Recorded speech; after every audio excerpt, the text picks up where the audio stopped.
नमस्कार दोस्तों, मैं हूं सिद्धांत। ओलंपिक स्टडी में आपका बहुत बहुत स्वागत है। कैसे हैं आप सभी लोग? फ्रेंड्स, आज इस वीडियो में हम लोग जैव विविधता के बारे में पढ़ने वाले हैं। काफी महत्वपूर्ण वीडियो है और यहाँ से लेखपाल की परीक्षा में 1 नंबर या 2 नंबर तक का भी प्रश्न पूछ सकता है। तो काफी महत्वपूर्ण टॉपिक है। आप लोग वीडियो को एंड तक देखिएगा।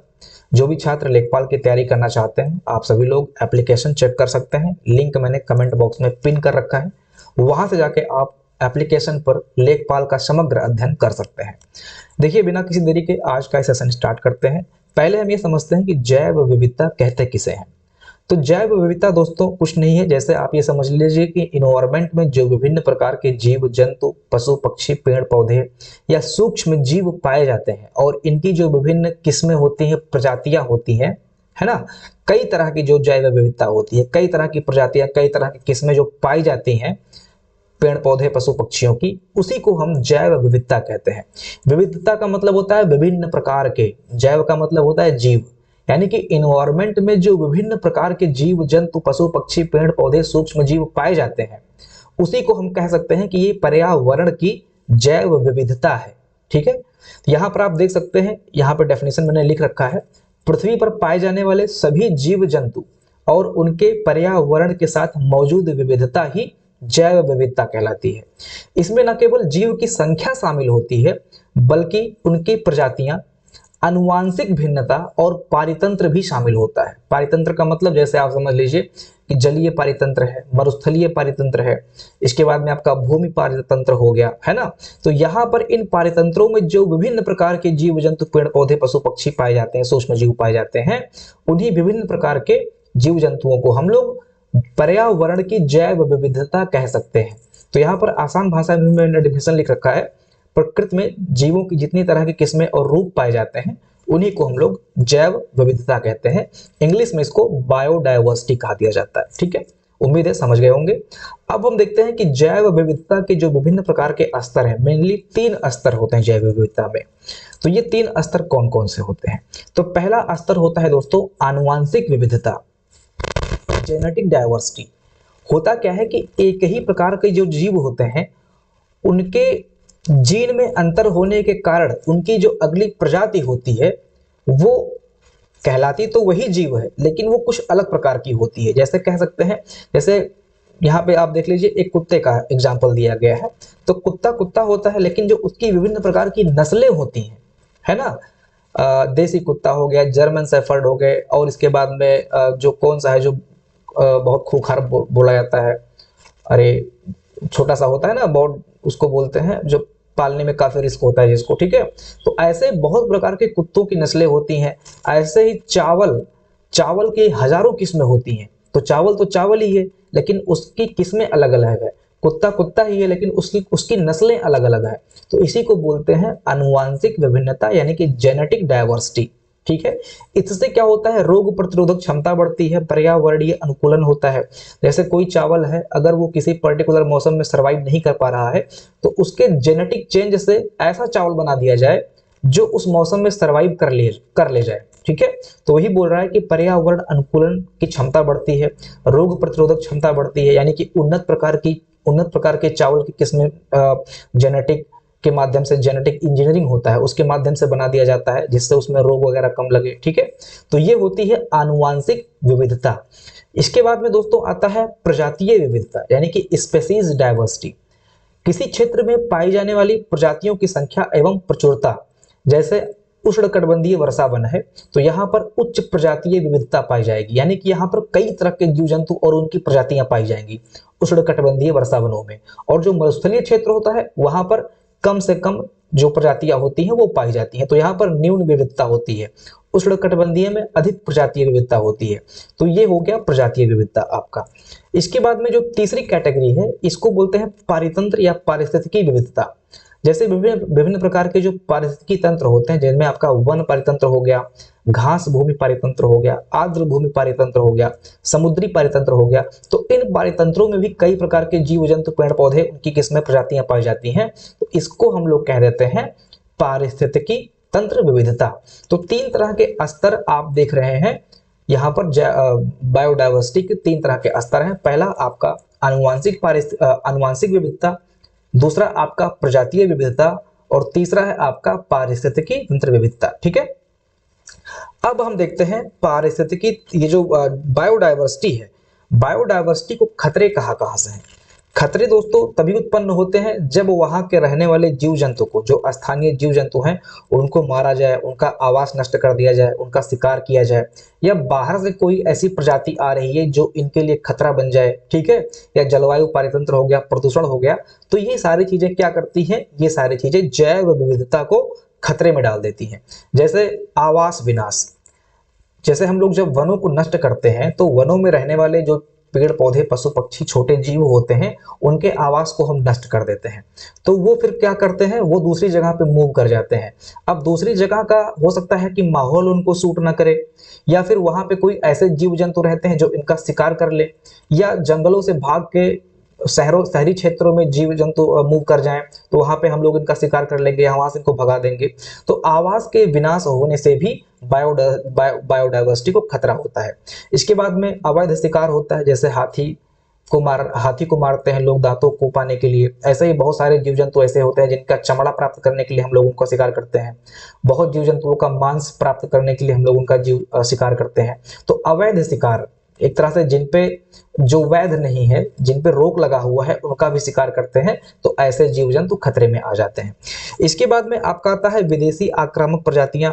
ये ऐसी प्रजातियों को कहते हैं जैसे जो गैर स्थानीय होती हैं।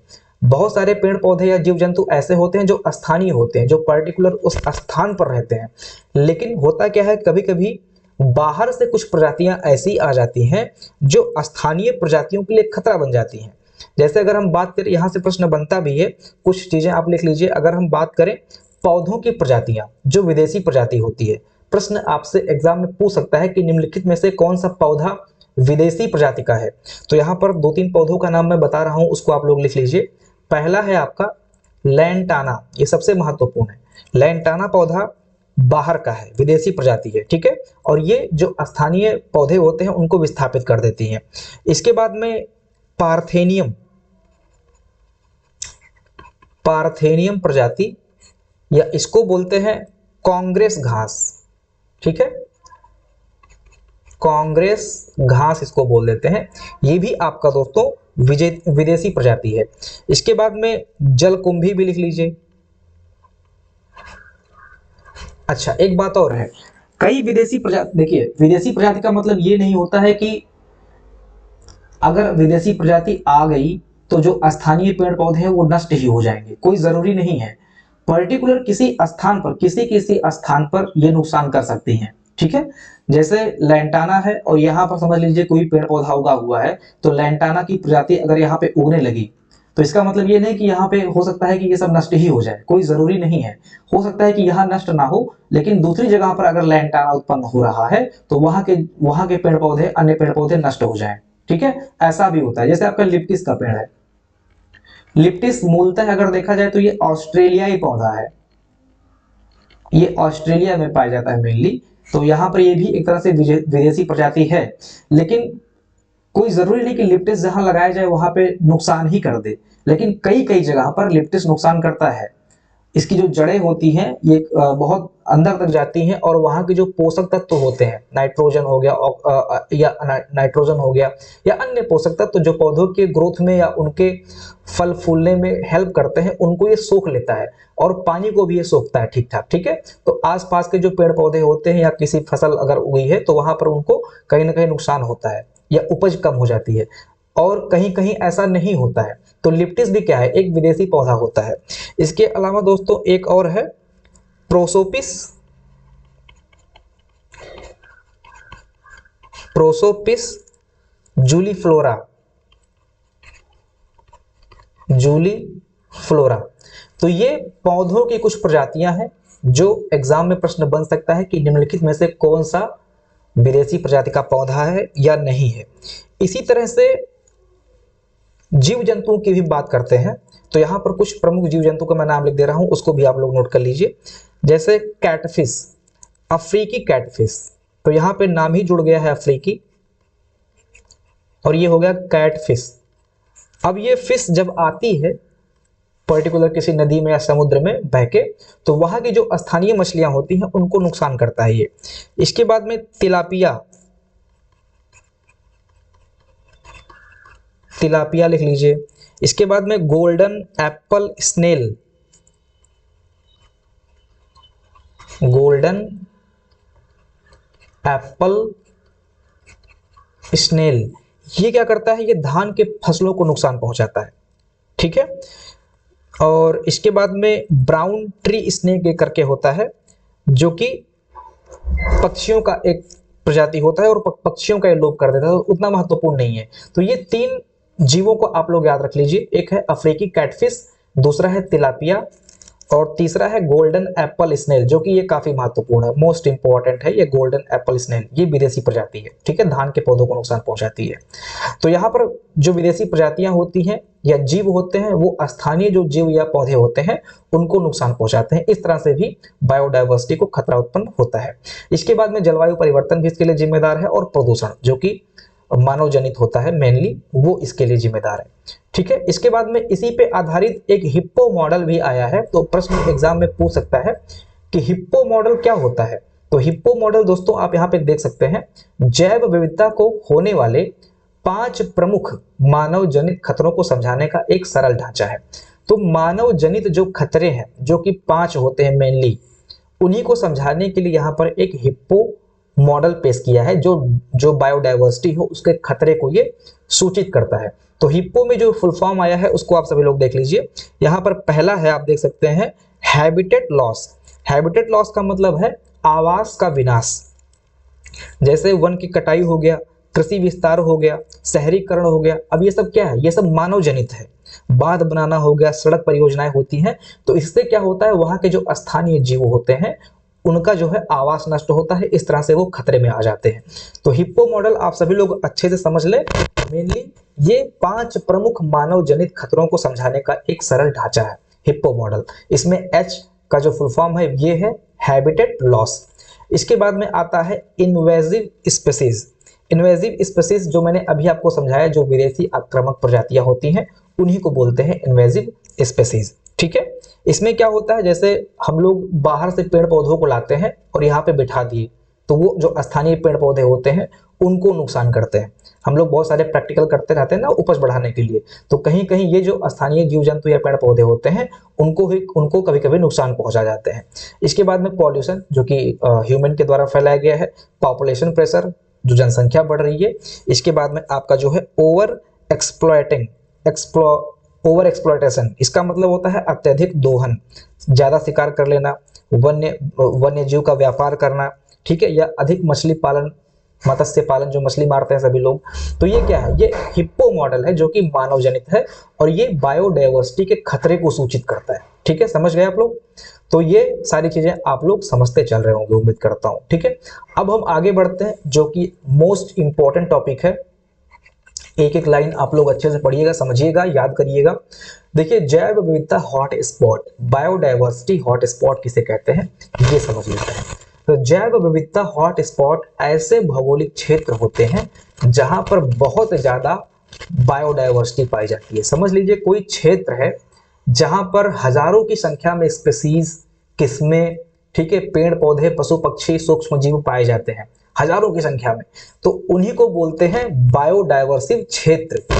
और यहाँ पे देखिए, जब यहाँ पर ह्यूमन इन्वॉल्व होता है तो ऐसे क्षेत्रों का ये अपने उपयोग के लिए, अपने पर्सनल लाभ के लिए ऐसे क्षेत्रों का ये दोहन करता है, वहां के जीव जंतुओं का शिकार करता है, वहां के पेड़ पौधों को नुकसान पहुंचाता है, ठीक है, या माइनिंग करता है, खनन करेगा, जैसे अरावली वगैरह का देख लीजिए जो केस अभी चल रहा है। तो ये क्या है, ये ह्यूमन बीइंग यहाँ पर इन्वॉल्व हो रहा है, जो हजारों प्राकृतिक आवास यहाँ पे होते हैं उनको नष्ट करता है, शिकार किया जाता है, माइनिंग की जाती है। तो यहाँ पे क्या है, ये जो स्पॉट है ये हॉट हो गया। कहने का मतलब ये है कि यहाँ पर ये माहौल जो है यहाँ पे गर्म है, यहाँ पे जो पेड़ पौधे, जीव जंतु, पशु पक्षी पाए जाते हैं उनको यहाँ पर मानवीय गतिविधियों से इन पे खतरा मंडरा रहा है, इसीलिए इसको हॉट स्पॉट बोल दिया जाता है। जैव विविधता का ये हॉट स्पॉट हो गया है, ठीक है, समझ गए। अब ये जो अवधारणा है ये बताया किसने, ये बहुत ही महत्वपूर्ण है, कई बार कई सारे एग्जाम्स में ये पूछा गया है। तो इसको बताया था ब्रिटिश पर्यावरणविद नॉर्मन मेयर्स ने 1988 में इसको बताया था। नाम याद रखिएगा, नाम से नॉर्मन, नाम नॉर्मन मायर्स, ठीक है, नॉर्मन मायर्स ने इसको 1988 में इसको इस अवधारणा को प्रस्तुत किया था। और बाद में कंजर्वेशन इंटरनेशनल यानी कि CIE के द्वारा इसको 1989 में इसका विस्तार किया गया था। ठीक है, तो ये 2-3 चीजें आप लोग याद रखिए। जैव विविधता हॉटस्पॉट ऐसे भौगोलिक क्षेत्र है, डेफिनेशन भी आपसे परीक्षा में पूछ सकता है, कुछ ऊपर नीचे कर देगा और डेफिनेशन डाल देगा। ABC लॉजिकल जो टाइप के प्रश्न बनते हैं वहां से इस तरह का प्रश्न बन सकता है।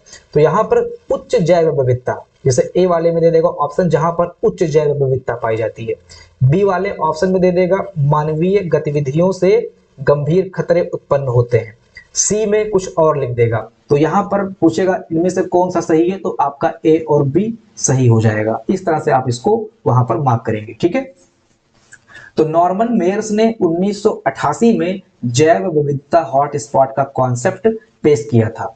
ये क्षेत्र पृथ्वी की भूमि के केवल 2.5% क्षेत्र को कवर करते हैं। ठीक है, ये जो जैव विविधता का क्षेत्र है ये पूरे पृथ्वी का मात्र और मात्र 2.5% एरिया कवर करता है, लेकिन है तो मात्र 2.5 एरिया, लेकिन यहाँ पे जो विविधता पाई जाती है जीवों की ये बहुत ज्यादा पाई जाती है। दुनिया की 50% से अधिक प्रजातियां ये मात्र 2.5% क्षेत्र में रहती हैं। अब आप सोच सकते हो कि मात्र 2.5% क्षेत्र में पूरी दुनिया की 50% से अधिक प्रजातियां पाई जाती हैं और 42% स्थलीय कैसेरिकी पाए जाते हैं जिनमें हड्डियां होती हैं। ठीक है, कैसेरिकी होते हैं। 42% स्थलीय कैसेरिकी प्रजातियां इन्हीं मात्र 2.5% क्षेत्रों में पाई जाती हैं। तो आप समझ सकते हो कि कितने विविध प्रकार के जीव जंतु यहाँ पर निवास करते हैं। ठीक है, तो जहां पे निवास होते हैं वहीं पे तो जाएंगे लोग शिकार करने, वहीं पे विविधता पाई जाएगी, वहीं पे और भी कई सारे जो प्रॉफिट होते हैं जो इंसान को मिल सकते हैं वो होते हैं। तो इसीलिए इंसानों का वहां पर हस्तक्षेप हो जाता है। ठीक है, और ऐसे क्षेत्रों को हॉट स्पॉट घोषित कर दिया जाता है। अब यहाँ पर हॉट स्पॉट घोषित होने की कुछ शर्तें हैं। ऐसे नहीं कि हमारे मन में किया कि भाई यहाँ पे तो बहुत ज्यादा जैव विविधता है और इसको लाओ हम हॉट स्पॉट घोषित कर दें, ऐसा नहीं होता। ऐसे तो कोई भी कंट्री अपने हाँ कहीं पे भी ऐसे हॉट स्पॉट बोल देगा, ठीक है, या बोल देगा हॉट स्पॉट नहीं है। जैसे जहां पे हॉट स्पॉट है और इंसान को प्रॉफिट लेना है तो घोषित कर देगा भैया ये हॉट स्पॉट है, ये नहीं है, तो वहां पे लोग अवैध रूप से माइनिंग, खनन या शिकार करने लगेंगे। तो यहाँ पर हॉट स्पॉट होने की कुछ शर्तें डिफाइन की गई हैं। ये शर्त बहुत ही महत्वपूर्ण दोस्तों, मोस्ट इंपॉर्टेंट है। जिस तरह से प्रश्न मैंने ऊपर बताया कि पूछ सकता है यहाँ पर, इसी तरह से यहाँ पे भी प्रश्न बन सकता है। याद रखिएगा कि कम से कम 1500 स्थानीय पुष्पीय प्रजातियां हो। एंडेमिक प्लांट स्पीसीज बोलते हैं इनको। ठीक है, एंडेमिक प्लांट स्पीसीज बोलते हैं। कम से कम 1500 स्थानीय, ये जो स्थानीय शब्द है ये काफी महत्वपूर्ण है। 1500 पुष्पीय प्रजातियां लिख देगा, इस पर ध्यान मत दीजिएगा। यहाँ पे जो स्थानीय शब्द है इसकी बहुत विशेषता है, इसका बहुत महत्व है। तो ये 1500 स्थानीय पुष्पीय प्रजातियां कम से कम वहां पर पाई जाती हो उस पर्टिकुलर क्षेत्र में, और 70% से अधिक प्राकृतिक आवास नष्ट हो चुके हों। 70% से अधिक इंसानों के द्वारा वहां का जो प्राकृतिक आवास है वो नष्ट हो चुका हो। ठीक है, तो यहाँ पर ये दो कंडीशन है। अगर ये दोनों कंडीशन किसी जगह पे फुलफिल होता है किसी बायोडाइवर्सिटी में, तो इसको बायोडाइवर्सिटी हॉट स्पॉट घोषित कर दिया जाता है। ठीक है, क्या कंडीशन है? 1500 से ज्यादा स्थानिक पुष्पीय प्रजातियां पाई जाती हो और 70% से अधिक वहां का जो प्राकृतिक आवास है वो नष्ट हो चुका हो, या एग्जाम में ऐसे भी दे देगा कि 30% प्राकृतिक आवास बचा हो। भाई 70% जब नष्ट हो चुका है तो 30 ही तो बचेगा। तो ऐसे एग्जाम में देगा कि वहां पे 40% आवास बचा हो, तो 40% नहीं 30% आवास बचा हो, वो ऑप्शन वहां पे आपका सही होगा। तो इस तरह से यहाँ पे हॉट स्पॉट होने की ये शर्त है। तो बायोडाइवर्सिटी हॉट स्पॉट समझ गए कि उच्च जैव विविधता पाई जाती हो, मानवीय गतिविधियों से गंभीर खतरे में हो। नॉर्मन मेयर्स ने 1988 में इसको पेश किया था और CIE के द्वारा 1989 में इसका विस्तार किया था। और पूरे, ये भी महत्वपूर्ण है, ये भी आप लोग याद रखिएगा कि पूरे पृथ्वी पर 2.5% क्षेत्र ही ये कवर करते हैं। ये महत्वपूर्ण है। बाकी ये अगर आप नहीं याद करते हैं तो कोई बात नहीं, फिलहाल याद कर लीजिए कि 50% से अधिक पादप प्रजातियां और 42% से अधिक कैसेरिकी वाले जो जीव होते हैं वो यहाँ पर पाए जाते हैं। ठीक है, अब हम आते हैं वैश्विक जैव विविधता हॉट स्पॉट, कहने का मतलब यह है कि पूरे विश्व में कहां कहां पर हॉट स्पॉट है और कितने हॉट स्पॉट घोषित किए हैं। ठीक है, तो वर्तमान में याद रखिएगा पूरी दुनिया में वर्तमान में 2026 तक पूरी दुनिया में कुल कितने जैविक हॉट स्पॉट हैं, तो कुल 36 जैविक हॉट स्पॉट हैं। 36 बायोडायवर्सिटी क्षेत्र घोषित किए गए हैं। ठीक है, जो कि मुख्य रूप से उष्णकटिबंधीय क्षेत्रों से संबंधित है, ये भी आप याद रखिएगा। मुख्यतः किस क्षेत्र से संबंधित है, तो ये जो 36 बायोडायवर्सिटी हॉट स्पॉट आप देख रहे हैं, मैक्सिमम कहां के क्षेत्र हैं, मैक्सिमम ये उष्णकटिबंधीय क्षेत्र है। तो दे देगा एग्जाम में भाई कौन से क्षेत्र से सबसे ज्यादा हॉट स्पॉट है, तो आपका उष्णकटिबंधीय क्षेत्र से सबसे ज्यादा हॉट स्पॉट है। इसलिए कह रहा हूं कि हर एक लाइन को, हर एक पॉइंट को, हर एक टॉपिक को, हर एक यहाँ पे जितने भी चीजें दी हैं उसको अच्छे से आपको पढ़ना है, समझना है और उनको याद भी करना है। अब यहाँ पर जो प्रमुख हॉट स्पॉट है, ये जो 4 आप हॉट स्पॉट देख रहे हैं, ये बहुत ही महत्वपूर्ण है और इसका लोकेशन और इसके नाम आपको याद रखना है। पहला दोस्तों है आपका ट्रॉपिकल एंडीज। पहले तो मैं आपको यहाँ पर इसका जो मैप है दिखाना चाहूंगा। यहाँ पे देखिए मैंने मैप लगा दिया है। ठीक है, इस मैप में सारी चीजें यहाँ पर आपको जितने भी हॉट स्पॉट हैं, ये जो रेड रेड आप देख रहे हो, जो खतरे की घंटी आपको दिख रही है, ये सब हॉट स्पॉट ही है। ठीक है, तो यहाँ पर आप देखेंगे तो पहला है ट्रॉपिकल एंडीज, दुनिया का सबसे बड़ा हॉट स्पॉट। पूछ सकता है कि पूरे विश्व का सबसे बड़ा बायोडायवर्सिटी हॉट स्पॉट कौन सा है, तो आप लगाएंगे आंसर ट्रॉपिकल एंडीज पूरी दुनिया का सबसे बड़ा जैविक हॉट स्पॉट है। कहां पर है ये भी पूछ सकता है, किस देश में है या किस कॉन्टिनेंट में है, तो दक्षिण अमेरिका में ये है, ये आप लोग याद रखिएगा। तो दक्षिण अमेरिका आप यहाँ पे देख सकते हैं, ये जो क्षेत्र आप देख रहे हैं रेड वाला पूरा, यही है सबसे बड़ा जैविक हॉट स्पॉट या जैव हॉट स्पॉट। ठीक है, ट्रॉपिकल एंडीज सबसे बड़ा, पूरी दुनिया का सबसे बड़ा हॉट स्पॉट यही है, दक्षिण अमेरिका में है, याद रखिएगा आप लोग। ठीक है, कई सारे देशों में होगा, पर्टिकुलर एक देश में नहीं होगा। ठीक, अब हम देखते हैं मेडिटेरेनियन बेसिन, यूरोप और अफ्रीका में है। ये जो बेसिन है ये यूरोप और अफ्रीका के बीच में होगा, मेडिटेरेनियन बेसिन। तो इसको भी देखने की कोशिश करते हैं, मिल जाता है तो बहुत अच्छी बात है। यूरोप और अफ्रीका, ये देखिए यहाँ पर ये जो क्षेत्र आप देख रहे हैं कितना बड़ा क्षेत्र है, देख रहे हैं, ये सबसे बड़ा है, यहां से लेके यहां तक पूरा का पूरा। और इसके बाद में दूसरे नंबर पे ये आपका क्षेत्र है, ये आपका मेडिटेरेनियन बेसिन है, यूरोप और अफ्रीका के जस्ट बीच में है। तो लोकेशन से आप याद रखिएगा, दिमाग में बैठा लीजिए कि यूरोप और अफ्रीका के बीच में है आपका मेडिटेरेनियन बेसिन। और जो अमेरिका है यहाँ पर है कौन सा, ट्रॉपिकल एंडीज, जो कि पूरी दुनिया का सबसे बड़ा है। ठीक है, 2 आपने देख लिया। तीसरा है मेडागास्कर और इंडियन ओशन आइलैंड। तो मेडागास्कर कहां पे है, मेडागास्कर द्वीप समूह दोस्तों आप ये देख रहे हैं, ये तो ये मेडागास्कर भी अपने आप में क्या है, एक तरह से हॉट स्पॉट है। और इसके आसपास जितने भी आइलैंड हैं ये भी बायोडायवर्सिटी हॉट स्पॉट के अंतर्गत क्या है, घोषित है, ये भी बायोडायवर्सिटी हॉट स्पॉट घोषित है। तो ये मेडागास्कर और इंडियन आइलैंड के आसपास जितने भी क्षेत्र हैं वो सब क्या है, जैव विविधता हॉट स्पॉट के अंतर्गत आते हैं। इसके बाद में आपका है अटलांटिक फॉरेस्ट, जो कि ब्राजील में है। ब्राजील भी आपका दक्षिण अमेरिका में है। तो ये अलग है, ये आप देख रहे हैं ये वाला क्षेत्र, ये पूरा आप बोल सकते हैं। ठीक है, ये पूरा का पूरा क्या है, ये अटलांटिक फॉरेस्ट है, मतलब इधर अटलांटिक है, अटलांटिक ये इधर अटलांटिक है, तो ये अटलांटिक फॉरेस्ट या अटलांटिक ब्राजील फॉरेस्ट बोलते हैं इसको। तो ये भी क्या है, ये बायोडायवर्सिटी हॉट स्पॉट के अंतर्गत ये भी है। तो 4 आप याद रखिएगा, पहला है आपका ट्रॉपिकल जो कि दक्षिण अमेरिका में है, और दक्षिण अमेरिका में ही दूसरा है जो कि ब्राजील से सटा हुआ है, जो कि है अटलांटिक फॉरेस्ट। 2 आपके दक्षिण अमेरिका में हो गए। इसके बाद में आपका जो मेडागास्कर आप यहाँ पे द्वीप समूह देख रहे हैं, इसके आसपास ये बायोडायवर्सिटी हॉट स्पॉट है। और ये आपका मेडिटेरेनियन बेसिन है जो कि आपका यूरोप और अफ्रीका के बीच में है। तो 1 2 3 4 ये दुनिया के सबसे बड़े हॉट स्पॉट के अंतर्गत आते हैं। बाकी आप देख सकते हैं कैलिफोर्निया, फ्लोरिस्टा, इसके बाद में और भी कई सारे हैं, वो उतने महत्वपूर्ण नहीं है। इसके बाद में सीधे हम अपने जो भारत है, भारत में कौन कौन से हॉट स्पॉट हैं इसको हम देखने वाले हैं। ठीक है, पूरी दुनिया में अभी हम बताएंगे, जो पूरी दुनिया में जो बायोडाइवर्स विविधता, जो सबसे ज्यादा जैव विविधता पाई जाती है, ऐसे 17 देश हैं। ठीक है, 17 देश में बायोडाइवर्सिटी बहुत ज्यादा पाई जाती है, उसकी चर्चा भी हमने आगे की है। देखिए, तो कुल 36 जैव विविधता हॉट स्पॉट हो गए।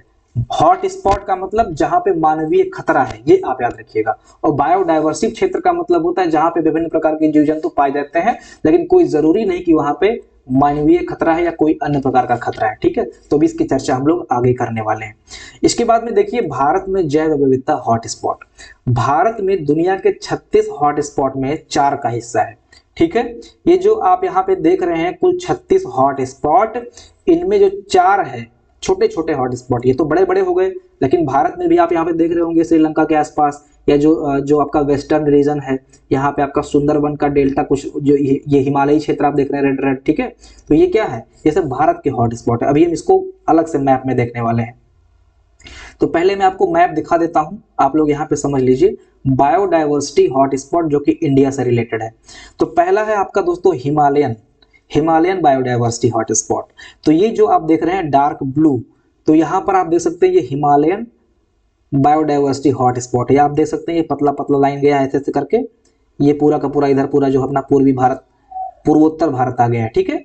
तो ये पूरा का पूरा क्या है, ये बायोडायवर्सिटी हॉट स्पॉट है अपने इंडिया का।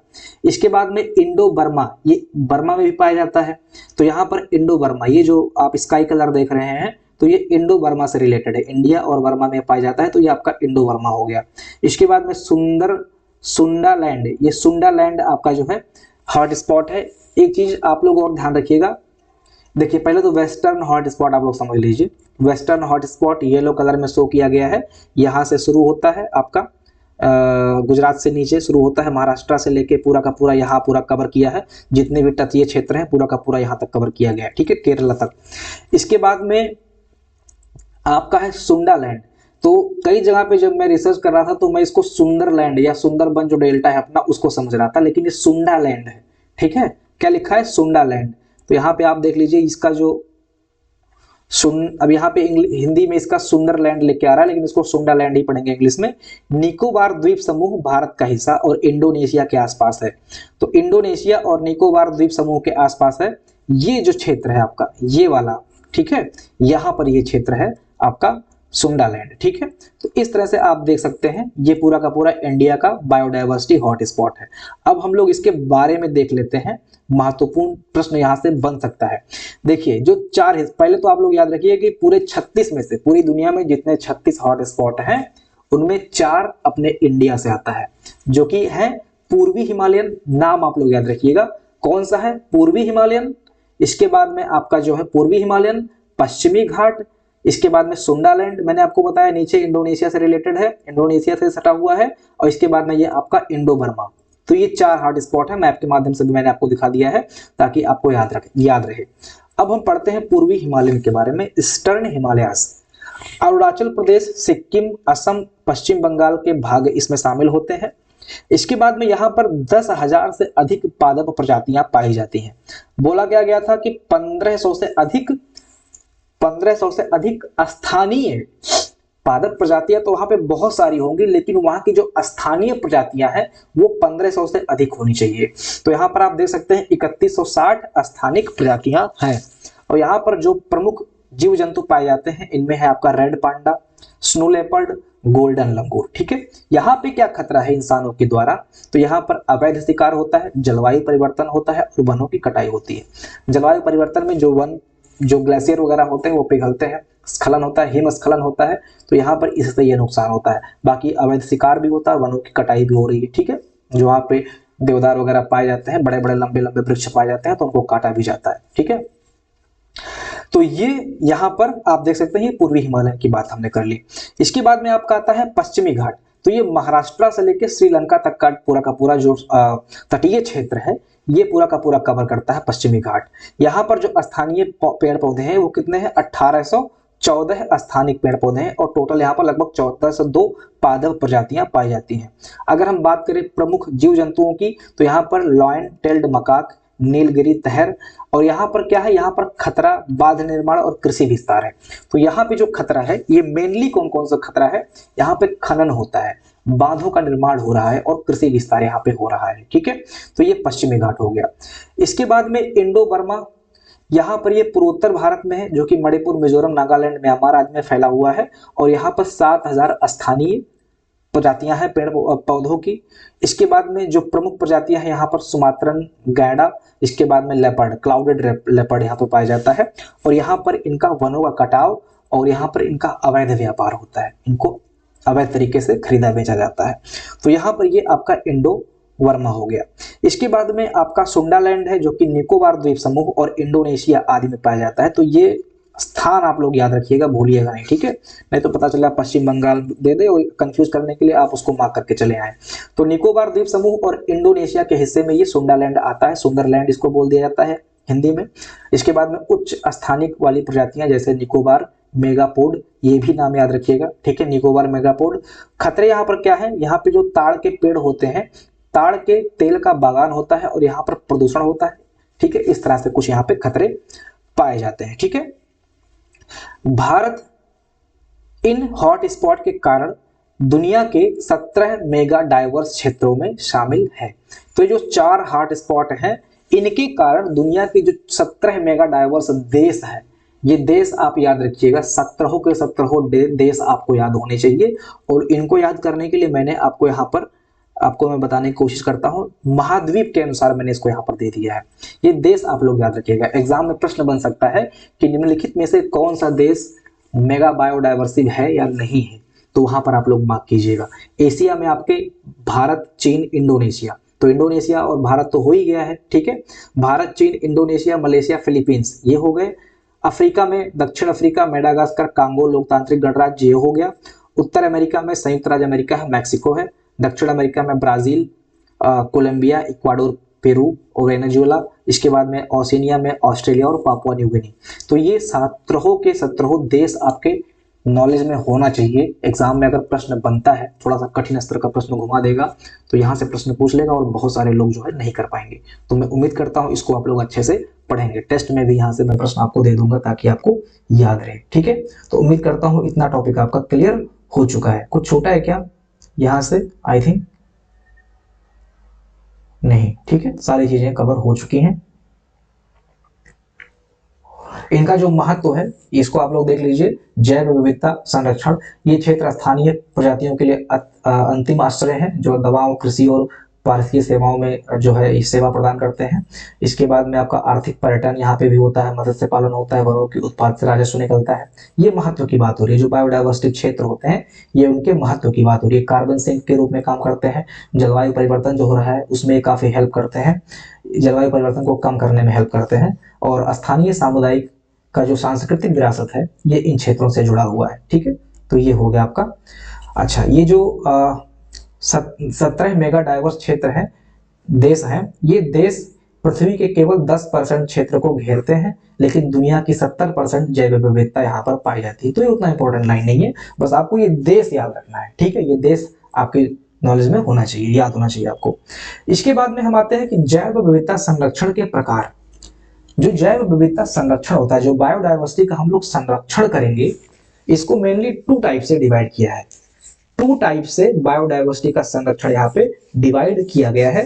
पहले वाले को बोलते हैं in situ conservation, in situ conservation, और दूसरा है आपका एक्स सीटू कंजर्वेशन। तो जो पहला वाला है ये काफी महत्वपूर्ण है। ये जो इन सीटू कंजर्वेशन है ये काफी महत्वपूर्ण है। तो समझ लेते हैं कि इन सीटू कंजर्वेशन किसे कहते हैं। जब जीव जंतु, पशु पक्षी, पेड़ पौधे का संरक्षण उनके ही आवास में किया जाए जहां पे वो रह रहे होते हैं। ऐसा नहीं कि उनको उठा के कहीं और जाके संरक्षित कर दिया, ऐसा नहीं। जब उनके ही आवास में, जब उनके ही प्राकृतिक आवास में उनका संरक्षण किया जाए ताकि पारिस्थितिकी तंत्र और विकास की प्रक्रिया बनी रहे, तो ऐसे को हम लोग इन सीटू संरक्षण कह देते हैं, ठीक है। यहाँ पर आप देख सकते हैं जो राष्ट्रीय उद्यान होते हैं, जो आपके 106 राष्ट्रीय उद्यान हैं, उन्हीं में हम लोग क्या करते हैं, मानव गतिविधियां जैसे शिकार हो गया, कृषि हो गया, इनको हम लोग पूर्ण प्रतिबंधित कर देंगे। जो आपके 106 राष्ट्रीय उद्यान हैं यहाँ पर पूर्ण प्रतिबंध होता है। राष्ट्रीय उद्यान में कोई शिकार नहीं कर सकता है, कोई खेती नहीं कर सकता है। वन्य जीव अभ्यारण्य में कुछ नियमावलियों के तहत, कुछ नियंत्रण के तहत, कुछ नियम के तहत अलाउ कर दिया जाता है, लेकिन राष्ट्रीय उद्यान में बिल्कुल अलाउ नहीं होता है। तो यहाँ पर क्या हो रहा है, उन्हीं के प्राकृतिक आवास में हम जीव जंतुओं का संरक्षण कर रहे हैं, इसलिए ये आपका जो है इन सीटू संरक्षण के अंतर्गत आता है। इसके बाद में आपका वन्य जीव अभ्यारण्य जो वाइल्ड लाइफ सेंचुरीज होती हैं 573, कुछ नियंत्रित मानव गतिविधियां अनुमति होती हैं, बाकी इनका भी संरक्षण वहां पर किया जाता है। टाइगर रिजर्व होते हैं 58 टाइगर रिजर्व जो है, उनका प्रोजेक्ट टाइगर जो आया था आपका 1973 में। इसके बाद में इसको हटा दीजिए, इसको हम लोग प्रोजेक्ट टाइगर में अच्छे से डिटेल में पढ़ेंगे। बस इतना जान लीजिए कि टाइगर रिजर्व में टाइगर का जो हम लोग सुरक्षा करते हैं उनके ही आवास में। इसके बाद में बायोस्फीयर रिजर्व घोषित किए जाते हैं, 18 बायोस्फीयर रिजर्व है। ये नंबर्स आप लोग याद रखिएगा, जितने भी नंबर्स यहाँ पे लिखे हैं राष्ट्रीय उद्यान की संख्या 106 याद रखिएगा, 573 वन्य जीव अभ्यारण्य याद रखिएगा, टाइगर रिजर्व 58 याद रखिएगा, ठीक है। बाकी टाइगर रिजर्व पे एक अलग वीडियो, एक अलग टॉपिक, अलग पीडीएफ आपको दिया जाएगा, टेंशन फ्री रहिए आप लोग, ठीक है। बायोस्फीयर रिजर्व 18 हैं याद रखिएगा। रामसर साइट 96 हैं, सबसे अधिक तमिलनाडु में है, ये भी याद रखिएगा, ठीक है। सबसे अधिक रामसर साइट कहाँ पे है? तमिलनाडु में है। तो ये कितने हैं? 96 है। ये भी आप लोग ये इंडिया की बात हो रही है, ठीक है, तो ये आप लोग याद रखिएगा। इसके बाद में अन्य संरक्षण रिजर्व, सामुदायिक रिजर्व या पवित्र वन घोषित करके जो है जीव जंतुओं का उनके ही स्थानीय निवास में उनका संरक्षण किया जाता है। बाकी इनके बारे में एक डिटेल वीडियो अलग से आएगा, एक एक टॉपिक को दोस्तों कवर कराया जाएगा, आप लोग टेंशन फ्री रहें। अगर आप लोग अच्छे से तैयारी करना चाहते हैं तो आप सभी लोग निश्चिंत होकर अपनी बस पढ़ाई करते रहें। इन सभी का एक टेस्ट भी दिया जाएगा जब आपका ये खत्म हो जाएगा एनवायरमेंट और मैनेजमेंट डिजास्टर, तो इसके बाद में फिर आपको इसका टेस्ट भी करा दिया जाएगा। आप लोग टेंशन फ्री रहें, सारी चीजें कराई जाएंगी, ठीक है। इसके बाद में आपका है XC2 संरक्षण। ओके, इसके बाद में दोस्तों है आपका XC2 संरक्षण। इसमें क्या होता है कि प्रजातियों का संरक्षण उनके प्राकृतिक आवास से बाहर नियंत्रित वातावरण में कराया जाता है। प्रजातियों का संरक्षण उनके प्राकृतिक आवास से बाहर, जैसे ये समझ लिया जाए कि उनके स्थानीय क्षेत्र में भी वो पशु पक्षी इंडेंजर्ड है, मतलब डेंजर्ड है, तो उसको वहां से निकाल के ह्यूमन के द्वारा बनाया गया आर्टिफिशियल जो आवास होता है उसमें रख के उनका प्रजनन कराया जाता है, उनको पुनः एक तरह से उनका संरक्षण किया जाता है। तो प्राकृतिक आवास से बाहर, उनके स्थानीय प्राकृतिक आवास से बाहर जब उनकी सुरक्षा की जाती है तो उसको XC2 बोल देते हैं।